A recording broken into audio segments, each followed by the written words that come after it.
मंच पे मौजूद तेलंगाना के सम्मानित मुख्यमंत्री माननीय चंद्रशेखर राव जी, पंजाब के मुख्यमंत्री श्री भगवंत मान साहब, तेलंगाना के चीफ सेक्रेटरी साहब, पंजाब के चीफ सेक्रेटरी साहब, किसानों के नेता राकेश टिकैत साहब, तेलंगाना से आए हुए सभी मंत्रीगण, एमपीज, एमएलएज, सभी अधिकारीगण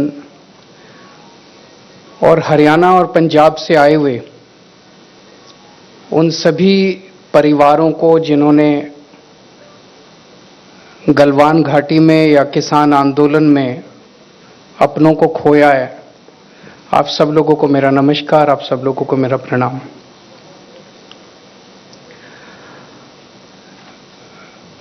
दोस्तों, आज हम आप सब लोगों को यहाँ पे एक सम्मान राशि तो देंगे, लेकिन जो आप लोगों ने अपनों को खोया है उनकी जान की कीमत नहीं लगाई जा सकती। अगर अपना कोई चला जाता है उसकी कोई कीमत नहीं होती। आज इस सम्मान राशि को देने का केवल एक ही मकसद है। हम आप सब लोगों को ये कहना चाहते हैं कि पूरा देश आपके साथ है। हमें गर्व है उन लोगों पे जिन जवानों ने गलवान घाटी में शहादत दी, जिन किसानों ने देश के अंदर किसानी को बचाए रखने के लिए 1 साल तक संघर्ष किया और इस दौरान अपनी शहादत दी। यह आंदोलन पंजाब के किसानों का नहीं था, यह आंदोलन हरियाणा के किसानों का नहीं था, यह आंदोलन पूरे देश का था। इसीलिए इसी भावना के साथ आज तेलंगाना के मुख्यमंत्री साहब तेलंगाना से आप लोगों को एक सम्मान राशि देने के लिए आप सब लोगों के बीच में आए हैं। हम तेलंगाना के मुख्यमंत्री साहब का भी तहे दिल से शुक्रिया अदा करते हैं। पंजाब सरकार पहले ही उन सब परिवारों को सम्मान राशि के रूप में कुछ दे चुकी थी। आज तेलंगाना से आए हैं, ये दिखाता है कि सारा देश आपके साथ है। ये किसी एक राज्य या किसी वर्ग का आंदोलन नहीं था। मुझे याद है ये आंदोलन दिल्ली के बॉर्डर पे हुआ था और दिल्ली का मुख्यमंत्री होने के नाते मेरा अपनी तरफ से ये एक हवन था। अपनी तरफ से मैंने भी उसके अंदर थोड़ी बहुत आहुति दी। हम जो भी कर सकते थे हमने वो सब किया। मुझे याद है जब सबसे पहले पंजाब से और हरियाणा से किसान चले थे और किसान दिल्ली की तरफ कूच कर रहे थे और रास्ते में थे किसान,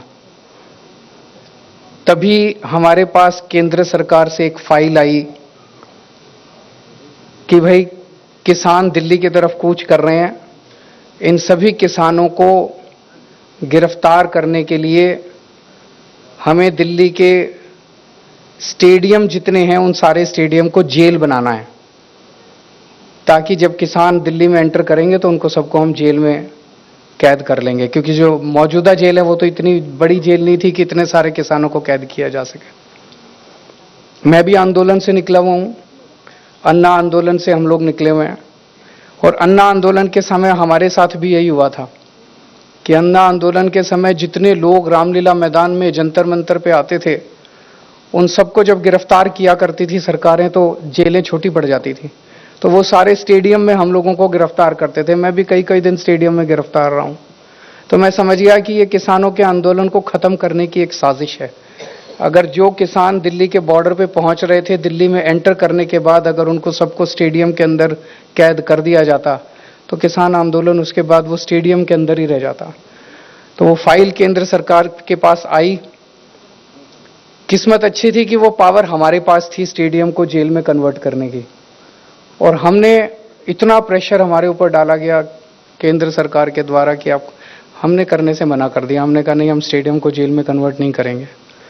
और उसके बाद इतनी ज़्यादा नाराज़ हुए सब लोग, लेकिन हम किसानों के साथ खड़े रहे। उसके बाद किसानों के लिए लंगर लगाने का पानी का इंतजाम करने का दिल्ली सरकार द्वारा, टॉयलेट का इंतजाम करने का। तो इस पूरे हवन में मुझे खुशी होती है कि मुझे भी मौका मिला अपने किसान भाइयों को जो संघर्ष कर रहे थे उनकी सेवा करने का। जिस तरह से हम सेवा कर सकते थे हमने सेवा करने की कोशिश की।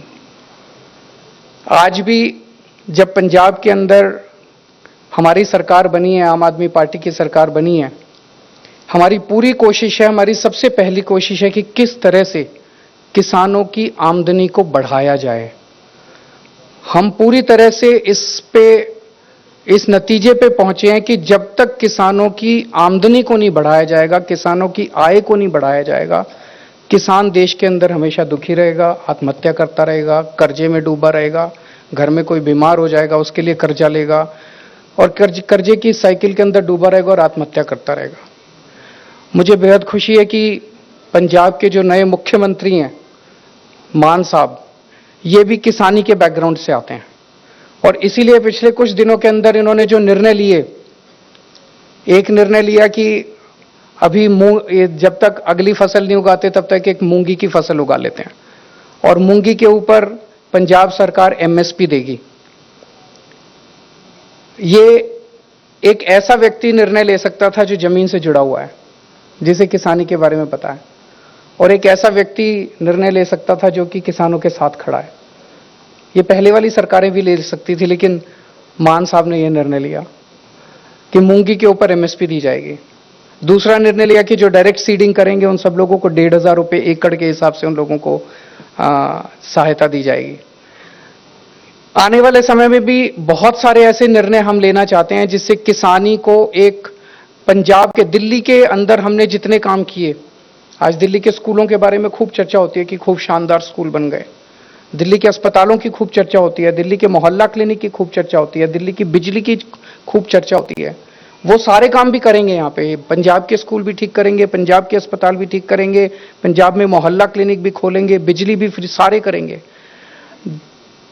पंजाब के अंदर किसानी एक बहुत बड़ा मुद्दा है, तो हमारा मकसद है कि जैसे दिल्ली में हमने बिजली, शिक्षा, स्वास्थ्य, बिजली को मॉडल बनाया, ऐसे पंजाब के अंदर किसानी को भी आपके साथ मिलकर एक मॉडल के रूप में पूरे देश नहीं पूरी दुनिया के सामने प्रस्तुत किया जाएगा। आज एक वकील का बेटा वकील बनना चाहता है, एक फिल्म एक्टर का बेटा फिल्म एक्टर बनना चाहता है, डॉक्टर का बेटा डॉक्टर बनना चाहता है, लेकिन किसान का बेटा किसान नहीं बनना चाहता, क्योंकि किसानी फायदे का धंधा नहीं बचा, फायदे का सौदा नहीं बचा। मुझे पूरा यकीन है कि हम लोग पंजाब के अंदर ऐसा मॉडल तैयार करेंगे कि किसान का बेटा बड़ा होकर कहेगा पिताजी मुझे भी किसान बनना है, मुझे किसी और धंधे के अंदर नहीं जाना है। और मुझे पूरा विश्वास है कि पंजाब के 3-3.5 करोड़ लोगों के साथ मिलकर हम ऐसे मॉडल को तैयार कर पाएंगे और ऐसे मॉडल को लागू कर पाएंगे। मैं ऊपर वाले से प्रार्थना करता हूं कि जो जो लोग शहीद हुए उन सब लोगों को भगवान उनकी आत्मा को शांति दे, अपने चरणों में स्थान दे और आप सब लोगों को इस लॉस को बर्दाश्त करने की शक्ति दे। बहुत बहुत शुक्रिया।